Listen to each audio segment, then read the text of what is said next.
नमस्कार, शाम के ठीक 6 बज चुके हैं। आप देख रहे हैं आपका अपना चैनल न्यूज इंडिया 24x7 और मैं हूं आपके साथ प्रीति चौहान, लेकर शहर शहर दी खबर, हर उस शहर की खबर जिसका सरोकार सीधा आपसे है, सीधा तारुफ आपसे है, जिसका सरोकार आपसे, हम सब से, पूरे देश से है। तो शुरुआत कर देते हैं राज्यसभा चुनाव पर। बोले आज एसपी प्रमुख अखिलेश यादव, यूपी में 3 राज्यसभा उम्मीदवार उतारेगी, साथ ही समाजवादी पार्टी अभी हम 3 ही उम्मीदवार उतारेंगे। तो जल्दी जल्दी से बड़ी खबर बता दें आपको, उत्तर प्रदेश में 3 राज्यसभा उम्मीदवार उतारेगी समाजवादी पार्टी, वहीं अभी भी 3 ही उम्मीदवार उतारे गए हैं, अखिलेश यादव का कहना है। साथ ही 10 जून को यूपी में 11 राज्यसभा सीटों पर चुनाव की तैयारी है। नहीं, कोई ट्रेनिंग नहीं दी है। जो बजट के बारे में कुछ बिंदु होते हैं, जो कई टर्म्स हैं जिनको समझना चाहिए, तो वो केवल जानकारी हासिल करने के लिए, और सरकार किस तरीके से आंकड़ों से खेल रही है, ये आंकड़े समझा कर के बता रही विकास हो जाएगा। अरे आंकड़ों से विकास थोड़ी होता है, ज़मीन पर चीज़ें होती हैं तब विकास होता है। नहीं, समाजवादी पार्टी कोई चौथा प्रत्याशी नहीं लाएगी। अब हमारी जानकारी में नहीं है, लेकिन जिस इंडस्ट्रियल पॉलिसी के तहत कोई इन्वेस्टमेंट आया है, क्या ऐसा तो नहीं हो रहा है कि पुरानी सरकार की जो इंडस्ट्रियल पॉलिसी थी उसके तहत ज़्यादा इन्वेस्टमेंट आया हो, इनकी इंडस्ट्रियल पॉलिसी से कम इन्वेस्टमेंट आया हो? ये आपको भी इस पर ज़रा होमवर्क कर करके जानकारी देनी चाहिए, शायद हमें भी जानकारी मिल जाएगी तो अच्छा होगा। देखिए, इस सरकार में पेपर आउट होना, आरक्षण से खिलवाड़ करना, ऐसे लोगों को बैठा देना इंस्टीट्यूशंस में, चाहे वो यूनिवर्सिटीज़ हों, टेक्निकल यूनिवर्सिटी हो, चाहे आपकी AKTU है, मान लीजिए आपकी कोई भी स्टेट या सेंट्रल यूनिवर्सिटीज़ हैं, जो अपॉइंटमेंट्स हैं उसमें भी आरक्षण का खिलवाड़ है। हम तो मांग करते हैं कि जाति जनगणना हो। और फिर सबसे बड़ी भर्ती घोटाला सामने आ रहा है, SI भर्ती। इसी खबर पर ज्यादा जानकारी के लिए हमारे साथ विवेक तिवारी जी जुड़ चुके हैं फोन लाइन पर। विवेक जी से तमाम जानकारी ले लेंगे। विवेक जी, समाजवादी पार्टी के मुखिया अखिलेश यादव कह रहे हैं कि हम 3 लोगों को उतारेंगे राज्यसभा चुनाव के लिए, ऐसे में वो 3 नाम उत्तर प्रदेश समाजवादी पार्टी के लिए कौन होंगे?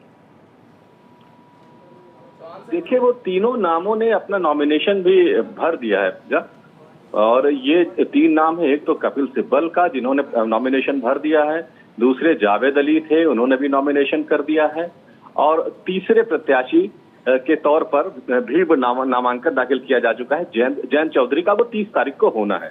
तो 2 प्रत्याशी ने इनके नामांकन दाखिल कर दिया है। तीसरे प्रत्याशी जयंत चौधरी हैं, जो समाजवादी पार्टी और आरएलडी गठबंधन के संयुक्त प्रत्याशी होंगे। वो 30 तारीख को अपना नॉमिनेशन फाइल करेंगे। तो समाजवादी पार्टी ने ये पहले भी कह दिया था कि वो 3 ही प्रत्याशी उतारेंगे। 11 सीटें खाली हो रही हैं जिनके लिए चुनाव होना है राज्यसभा का। तो 3 सीटों पर समाजवादी पार्टी अगर अपने प्रत्याशी लड़ाती है, जिसके लिए उसके पास पर्याप्त संख्या है, तो भारतीय जनता पार्टी के बारे में ये कहा जा रहा है कि वो भी 8 प्रत्याशी अपने उतारेंगे। और अगर ऐसा होता है तो फिर चुनाव नहीं होगा, 11 के 11 प्रत्याशी निर्विरोध चुन लिए जाएंगे। समाजवादी पार्टी की तरफ से जो 3 नाम फाइनल किए गए थे, उनमें से 2 ने अपना नॉमिनेशन फाइल कर दिया है। तीसरा नाम जयंत चौधरी का है, वो 30 तारीख को अपना नामांकन पत्र दाखिल करेंगे। उत्तर प्रदेश से बीजेपी की तरफ से जिनके नाम आ रहे हैं, उनमें कुछ नाम क्या आप बता पाएंगे? जी बिल्कुल, देखिए, बहुत से नाम चल रहे हैं। एक नाम चल रहा है डॉक्टर राधा मोहन दास अग्रवाल का, जो गोरखपुर से विधायक थे और उन्होंने अपनी सीट छोड़ी थी योगी आदित्यनाथ के लिए। योगी आदित्यनाथ इस बार उन्हीं की सीट से विधायक बनकर के विधानसभा तक पहुंचे हैं। दूसरा नाम इसमें चल रहा है जुगुल किशोर का, जो BSP से एक जमाने में 2013 में टूट करके आए थे, और तब उस वक्त वो राज्यसभा के सदस्य थे। तब से लेकर अब तक उनको भारतीय जनता पार्टी में कोई महत्वपूर्ण पद नहीं मिला है। उनका नाम तेजी से चल रहा है। एक नाम डॉक्टर लक्ष्मीकांत वाजपेयी का चल रहा है, जो प्रदेश अध्यक्ष रहे हैं भारतीय जनता पार्टी के, और बीते काफी समय से उनकी उपयोगिता नहीं रही है प्रदेश अध्यक्ष से हटने के बाद से। इस बार के 2022 के चुनाव में उनकी भूमिका जरूर रखी गई, वो ज्वाइनिंग कमेटी के चेयरमैन बनाए गए और बहुत सारे लोगों को ज्वाइन कराया, टिकट मिला, जीत करके भी आए। उनका नाम भी चल रहा है। ये 3-4 नाम महत्वपूर्ण चल रहे हैं उत्तर प्रदेश से भारतीय जनता पार्टी की। ये माना जा रहा है कि आज शाम तक या रात तक बीजेपी इन नामों को फाइनल कर देगी। और इसके अलावा बीजेपी प्रदेश अध्यक्ष के लिए भी चेहरा तलाश कर रही है, उसकी भी घोषणा होनी है आज या कल में। तो उस पर भी सबकी निगाह है। फिलहाल अभी भारतीय जनता पार्टी ने पत्ते खोले नहीं है। ठीक है, बहुत बहुत शुक्रिया विवेक जी। संवाददाता हमारे साथ फोन लाइन पर तमाम जानकारी देते हुए। ऐसे में एक और बड़ी खबर हमारे पास आ रही है जो कि पंजाब से है। राज्यसभा के लिए आम आदमी पार्टी ने 2 उम्मीदवारों के नाम तय किए हैं, पद्मश्री बलबीर सीचेवाल, तो वहीं आम आदमी के उम्मीदवार पद्मश्री के विक्रमजीत सिंह साहनी होंगे आम आदमी पार्टी के उम्मीदवार। तो पद्मश्री बलबीर सीचेवाल आम आदमी पार्टी के उम्मीदवार होंगे, साथ ही पद्मश्री विक्रमजीत सिंह साहनी होंगे आम आदमी पार्टी के उम्मीदवार। और पंजाब से इस वक्त की बड़ी खबर, राज्यसभा के लिए आम आदमी पार्टी ने 2 उम्मीदवारों के नाम तय किए हैं। तो लगातार राज्यसभा में चुनाव को लेकर के तमाम जो राजनीतिक पार्टियां हैं वो अपनी तरफ से जिन लोगों को राज्यसभा में उन्हें भेजना है उनके नामों पर मुहर लगा रही है। इसी खबर पर हमारे साथ संवाददाता सत्येंद्र चौहान जुड़ चुके हैं। सत्येंद्र जी, इन नामों पर मुहर लग चुकी है जिसकी हमने बात की है, ऐसे में अभी आम आदमी पार्टी में राज्यसभा चुनाव को लेकर क्या कुछ चल रहा है? प्रीति, मैं यहाँ पे बताना चाहूँगा कि एक पंजाब में 117 सीटें थी, वैसे 92 सीटें सॉरी आम आदमी पार्टी के पास ऑलरेडी है। तो ये बात तो तय है कि जो उन्होंने 2 नाम क्लियर किए हैं उनमें से उनके ही राज्यसभा मेंबर जाने तय हो चुके हैं। ये हाँ, हालांकि जो नाम तय किए गए वो एक बहुत बड़ी शख्सियत रखते हैं अपने आप में। अगर हम बात सीचेवाल की करें तो यहाँ पे एक होशियारपुर में 160 किलोमीटर लंबी एक नदी बहती थी जिसमें 40 ब्लॉक और कई शहरों के लोग उसमें गंदगी डालते थे, लेकिन उन्होंने अपने 2000 वॉलंटियर्स को लेकर उस नदी को साफ किया और उनको 2017 में पद्मश्री अवार्ड भी मिला।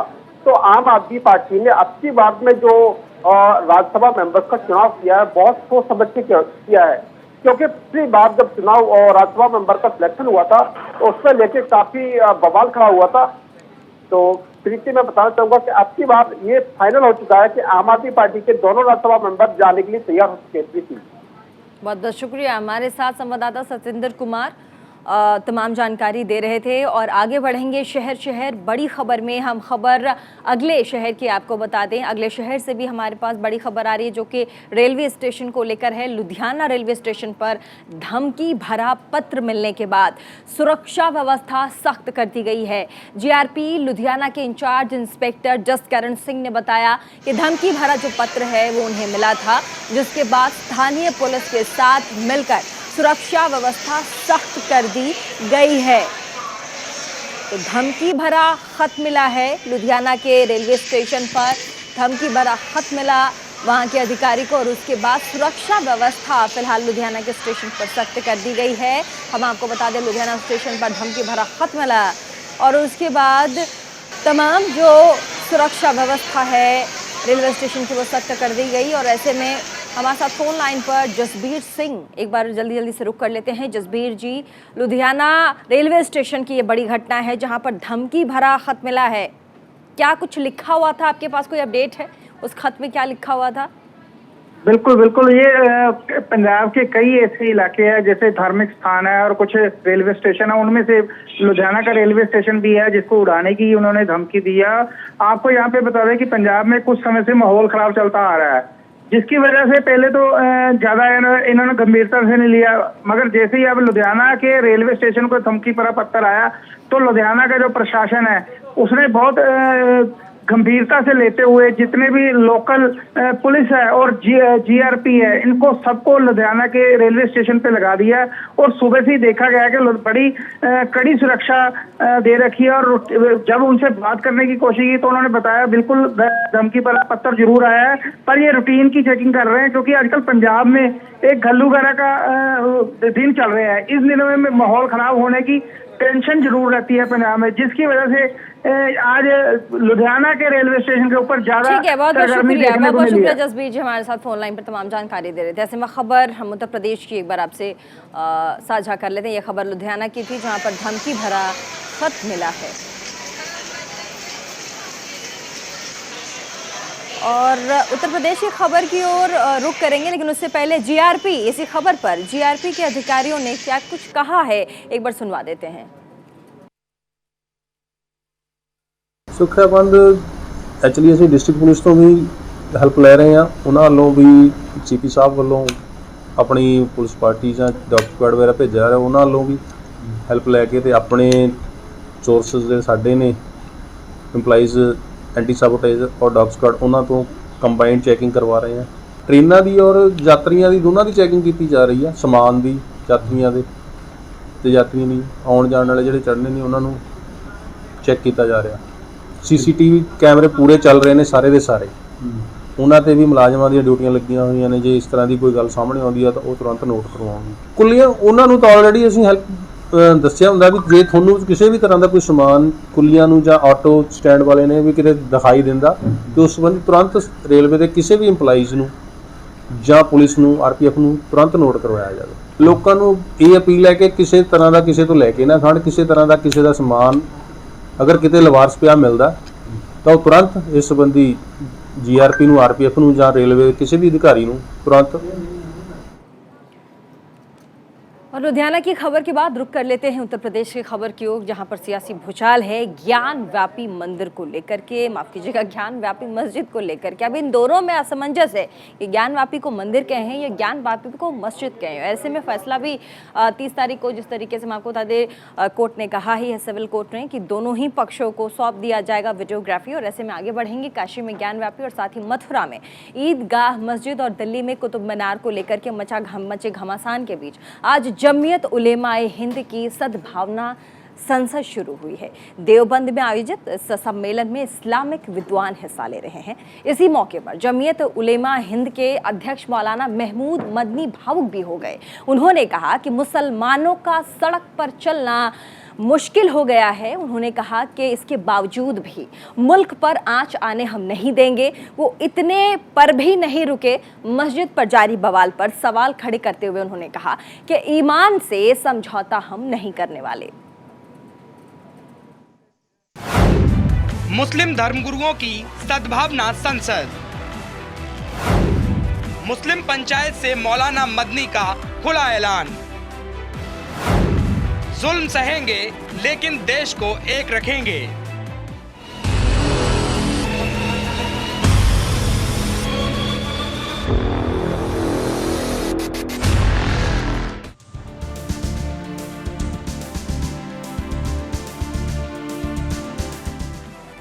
हाल में बाबा विश्वनाथ की नगरी में ज्ञानवापी मस्जिद पर उठा विवाद थमा नहीं कि मथुरा में शाही मस्जिद को लेकर हक की लड़ाई शुरू हो गई। इतना ही नहीं, भगवान श्री कृष्ण की नगरी मथुरा की शाही मस्जिद को श्री कृष्ण जन्मभूमि से अलग करने की मांग हो रही है। इसके साथ ही शाही मस्जिद ईदगाह के लाउडस्पीकर बंद कराने की मांग भी जोर पकड़ रही है। वहीं दिल्ली में कुतुब मीनार या विष्णु स्तंभ को लेकर मामला कोर्ट में पहुंच चुका है। इस पर फैसला 9 जून को आना है। लेकिन इस सब के बीच अगर कोई आहत है तो मुस्लिम समाज। इसी के मद्देनजर देवबंद में मुस्लिम समाज ने 2 दिनी जलसा रखा है। इस जलसे में अलग अलग मुस्लिम संगठनों के धर्मगुरु शिरकत कर रहे हैं।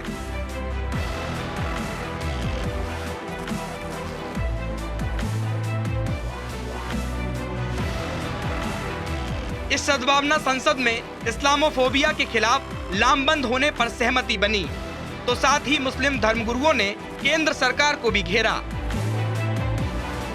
जमीयत उलेमाए हिंद ने सकारात्मक संदेश देने के लिए धर्म संसद की तर्ज पर 1000 जगह सद्भावना संसद के लिए आयोजन का ऐलान किया। देवबंद में छलका मदनी का दर्द। उत्तर प्रदेश के देवबंद में मुस्लिमों के सम्मेलन में जमीयत उलेमाए हिंद के अध्यक्ष मौलाना महमूद मदनी भावुक हो गए। मौजूदा परिस्थितियों का हवाला देते हुए मौलाना मदनी ने यहां तक कह दिया कि आज वो अपने ही देश में बेगाने हैं। उलमा का यह फैसला है कि हम पैगाम्बर हैं अमन के, पीस के, शांति के। अगर जमीयत उलमा का यह फैसला है कि हम जुल्म को बर्दाश्त कर लेंगे, अगर जमीयत उलमा का यह फैसला है कि हम दुखों को सह लेंगे लेकिन अपने मुल्क पर आंच नहीं आने देंगे, फैसला कमजोरी की वजह से नहीं है, बल्कि जमीयत उलमा की ताकत की वजह से है। और यह ताकत हमें कुरान ने दी, जनाब रसूलुल्लाह सल्लल्लाहु अलैहि वसल्लम के तरीके ने दी। हम हर चीज पे समझौता कर सकते हैं, अपने ईमान पे समझौता नहीं कर सकते। दिलों का मंदिर टूटेगा तो मंदिर मस्जिद का क्या होगा? ज्ञानवापी मुद्दे के सवाल पर जमीयत उलेमाए हिंद के नेशनल सेक्रेटरी मौलाना नियाज अहमद फारूकी ने कहा, गलती सुधारने का वक्त है, इसके लिए मिल बैठकर हल करने की जरूरत है। मौलाना नियाज ने आरोप लगाया कि राजनीतिक वर्चस्व के लिए बहुसंख्यकों की धार्मिक भावनाओं को अल्पसंख्यकों के खिलाफ भड़काना देश के साथ दुश्मनी है। तो ये तो रखा गया था आर्टिकल 44 में, यही था। अगर आप वो बनाएं, लोगों की इसके ऊपर सहमति बनाएं और इंसाफ की बात करें और देखें कि क्यों कर रहे हैं, तो अगर लोगों की, जो हम लोग धार्मिक लोग हैं, हिंदुस्तान के सभी लोग, हिंदुओं की आस्थाएं हैं वो भी इक्वली इम्पॉर्टेंट हैं, मुसलमानों की आस्थाएं हैं वो भी इक्वली इम्पॉर्टेंट हैं। तो कोई ऐसा कानून लाएंगे जिससे लोग अपने आस्था या अपने मजहब का जो है उस पर अमल न कर सकें, तो ये चलेगा नहीं, चाहे आप कुछ भी कर लें। बहरहाल देवबंद में मुस्लिम सद्भावना संसद से देश में फैलाई जा रही नफरत को मोहब्बत और भाईचारे से हल करने का पैगाम दिया गया। लेकिन साथ ही जमीयत उलेमाए हिंद के इस जलसे में ज्ञानवापी, मथुरा, कुतुब मीनार जैसे तमाम मसलों के मामले में मजबूती से पैरवी करने पर भी जोर दिया गया। साथ ही ये संदेश भी दिया गया कि मंदिर और मस्जिद के नाम पर लड़ने की जरूरत नहीं है, क्योंकि देश से बढ़कर और कुछ नहीं। Bureau report, news India. तो आपने देखा कि कैसे ज्ञानवापी के मामले को लेकर के अब मुस्लिम पक्ष जो है वो धीरे धीरे एक इमोशनल मैसेज पूरे देश को देना चाह रहा है कि हमारे साथ चाहे जो भी हो रहा हो, लेकिन देश नहीं बंटना चाहिए, देश नहीं टूटना चाहिए। और साथ ही पूरे मुस्लिम पक्ष ने इबादत भी की है। चलिए आगे बढ़ेंगे। प्रदेश के राजस्व को नुकसान ना हो, इसी के लिए अधिकारियों की जिम्मेदारी तय की गई है। हम बात कर रहे हैं आबकारी विभाग की। जिला आबकारी अधिकारियों की जिम्मेदारी तय की गई है और अधिकारियों की जिम्मेदारी है कि वो अपने जनपदों में आबकारी के राजस्व को नुकसान न होने दें। वहीं अब अपनी जिम्मेदारी ठीक से नहीं निभाने वाले अधिकारियों के ऊपर उचित कार्रवाई की तलवार भी लटक रही है। आपको यहाँ बताते चलें कि प्रदेश भर में शराब की 622 दुकानें हैं, जिनसे प्रदेश सरकार को करोड़ों का राजस्व प्राप्त होता है, लेकिन इस साल 602 दुकानें ही आवंटित हो पाई है। देखिए इस पर खास रिपोर्ट। प्रदेश में हमारे 5 जनपदों में कम से कम 20 दुकानें हैं जिसका निस्तारण नहीं हो पाया था, तो उनके लिए सभी 5 जिलों के अधिकारियों के वेतन रोक दिए गए हैं, ताकि वो गंभीरता दिखाएं और राज्य के राजस्व की जो क्षति हो रही है उसको समय रहते दूर किया जा सके। जैसा संज्ञान में आया है उनके द्वारा प्रयास किए गए थे, लेकिन कुछ ना कुछ जगह अगर ये पाया जाएगा कि उनकी ये लापरवाही नहीं है। और अब खबर उत्तराखंड की आपको बताते चलें। उत्तराखंड की बेटी बीते 1 साल से इंसाफ की गुहार के लिए पुलिस चौकी के चक्कर काट रही है। दरअसल मासूम बेटी बीते 1 साल से अपनी ही लापता मां की तलाश में इधर उधर भटकती पाई गई। वहीं पीड़ित परिवार का कहना है कि उन्हें गांव के पूर्व प्रधान सहित कुछ लोगों पर शक भी हुआ है, लेकिन उनकी कोई भी सुनवाई अभी तक नहीं हो पाई है। अब बेटी ने किसान नेता के साथ पुलिस क्षेत्राधिकारी से मुलाकात की है और साथ ही इंसाफ की गुहार लगाई है, जिस पर क्षेत्राधिकारी ने सभी को आश्वस्त करते हुए कहा कि निष्पक्ष जांच का किया जाएगा।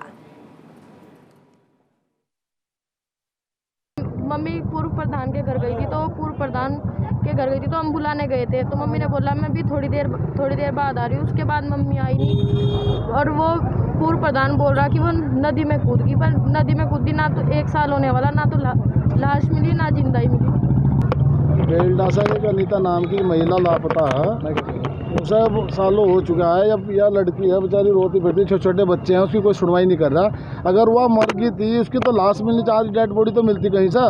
यहाँ आए कह रहे हैं कि वह डूब गई नहर में।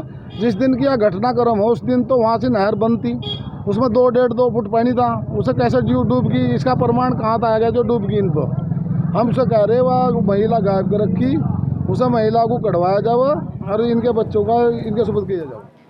और अब खबर पटना की बता दें। पटना में सहयोग कार्यक्रम के अंतर्गत पंचायती राज मंत्री सम्राट चौधरी ने कहा है कि पंचायत सशक्त बने, इसी के लिए सरकार पूरी तरह से संकल्पित है। दूर दराज ग्रामीण इलाकों में हो रहे काम को और बेहतर और साथ ही पारदर्शी बनाने की कोशिश सरकार लगातार करती है। राशन कार्ड को लेकर कई तब्दीलियां की गई है। होम डिपार्टमेंट ने पत्र जारी कर दिया है कि इसको शीघ्र निष्पादित किया जाए। इसके बाद हमको नहीं लगता है कि शिविर की जरूरत है। सुरक्षा बिहार सरकार सुशासन स्थापित किए हुए, लेकिन होम डिपार्टमेंट ने बड़ा क्लियर कट ये निर्देश किया है बिहार के सभी जिलाधिकारी को कि आप यथाशीघ्र जो आवेदन आपको प्राप्त होते हैं पंचायत प्रतिनिधियों का, उसका निष्पादन करें। आप जनप्रतिनिधि का मतलब क्या है? इसमें तो ये लिखा हुआ नहीं है कि मुखिया या, लेकिन ये मेरा मानना है कि होम डिपार्टमेंट ने उसमें निर्देशित कर दिया है और जिलाधिकारी, क्योंकि ये पूरा एक सक्षम न्यायालय होता है, तो पूरा समीक्षा करके अपने निर्णय लेंगे। देखिए, ये ट्रांजिट फेज था, क्योंकि चुनाव के बाद जब चुनाव प्रक्रिया खत्म हुआ तो सत्ता का हस्तांतरण होता है। तो जो नए वार्ड सदस्य आए, हमने खुद ही एक पत्र जारी किया है कि हमारे आधे से अधिक जगह पर वार्ड प्रबंधन समिति नहीं बन पाया। और अब खबर बरेली से। बरेली के थाना बरादरी क्षेत्र में ईट पाजहा चौराहे पर अतिक्रमण हटाने गई नगर निगम की टीम, क्षेत्रवासियों ने पथराव कर दिया, जिसमें से नगर निगम के कई लोग घायल हो गए। पुलिस ने 2 लोगों को हिरासत में लिया है। बहरहाल पथराव करने वालों की तलाश अब भी जारी है।